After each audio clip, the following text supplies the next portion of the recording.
Hi, my name is Sky, and for those of you familiar, I'm just very interested and fascinated by the whole illegal immigration issue because there's what politicians say, there's what the news media says, there's what Lou Dobbs says, and the thing is, then there's what I experience and live with because I'm from the border community.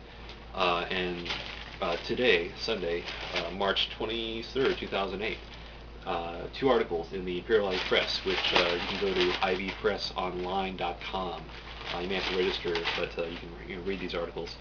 One article is about the law enforcement issue, and the other is the residents of the border community, Calexico, California.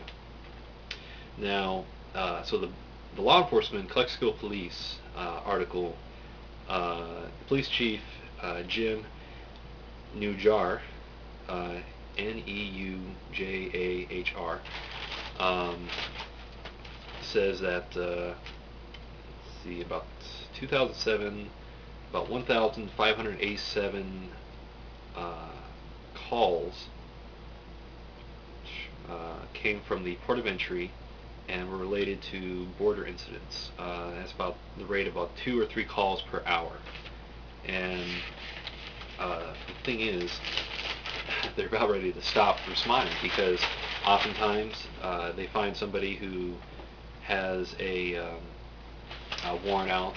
It used to be minor criminal warrants that they would have to process first and take them to the jail, but that costs money, is saps into the funds of the local police department, and as a result, the community has to foot the bill for that. And in fact, they quote that, let's see, so all the citizens in the county, Imperial County, end up paying about $34.59 per year with all the criminal justice service costs related to undocumented immigrants. And let's see, what else? And the Calexico Fire Department is often called for medical assistance of people climbing the fence, falling and injuring themselves, people suffering dehydration who go out beyond the fence to the desert regions of the border. And if the person is not a citizen, they're not reimbursed for that money. Now, on top of that is, let's see, so Imperial County spent $5.5 million in 2006 for law enforcement and criminal justice services.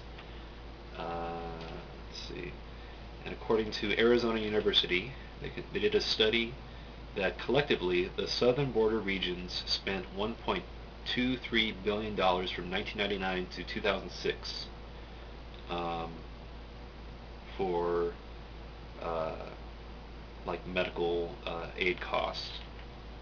And let's see, recently as well, Calexico started instituting policy where the students at the school had to prove their citizenship with utility bills. So as a result, they lost about 300 students, and also as a result, lost about $1 million worth of funding from the government for just their basic services. So because of that, the city council had to redistribute funds and basically stop services, cut back on some services, just to make up the difference. What else? The federal government has not reimbursed Calexico for border-related incidents, and its drain on local police is increasingly becoming a sore point. In addition to responding to the port of entry for warrants, missing persons, and unlicensed drivers, police respond to the Calexico Border Patrol Station to process and transport to the county jail illegal immigrants who are caught attempting to cross illegally and have warrants or whose charges don't meet the criteria for federal charges. Police often will stake out homes they suspect of narcotics and find that the people are actually doing human smuggling. So the case is turned over to the Border Patrol, and the police department is stuck with the bill. And this happened in 2007 about 20 times. Let's see. Border Patrol constantly requesting the police to initiate vehicle stops, process unlicensed drivers, and tow away cars.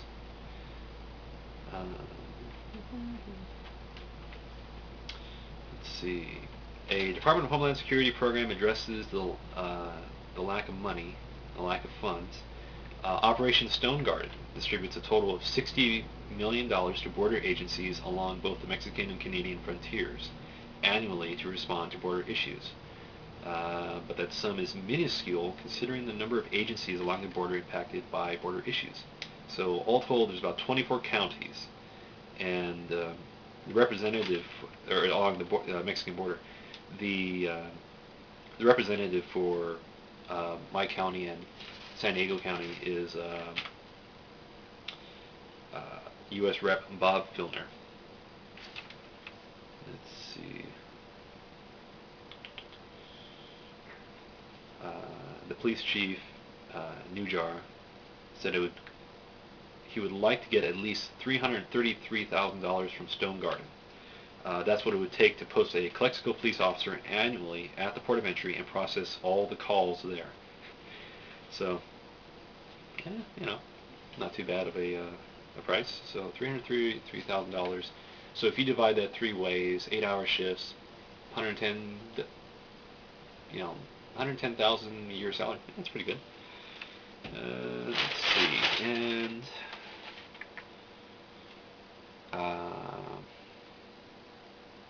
what else? So Filner said that he tried submitting a bill, but it got stalled in committee. A 2007 bill, House Resolution 1645, would authorize a relief program for local agencies located within 100 miles of the border. That bill was stalled as well. The Southwest Regional Border Authority Act, introduced in 2007, seeks to stimulate the economy on the border, but does not include some language that could authorize funds for border belt law enforcement. The Border Health Security Act, recently introduced by U.S. Rep. Sylvester Reyes, Democrat of Texas, would authorize $25 million to local agencies for bioterrorism preparedness. That bill could provide some funds for law enforcement. So, but Police Chief Neujahr says that with no actual assistance materializing, he may eliminate responses to most border incidents altogether if the federal government resumes its apathy toward police agencies along the border. That would be unprecedented for the 47 officer department and perhaps the nation. But Neujahr, a 15-year Calexico veteran and its chief for just 3 months, is willing to stop the practice despite its unknown consequences. Quote, "We don't know if doing it is illegal or not. Those are the things we're looking into. But we can't continue to do what we are doing now. I don't know of any obligation other than a moral one." Now, there's another article about the residents of Calexico and their feelings about it. But essentially, I hope that what I'm saying is coming across.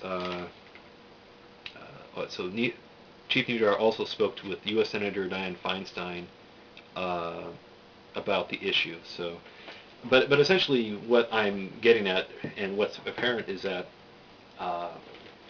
border security, illegal immigrants crossing the border, is a very big hotbed issue.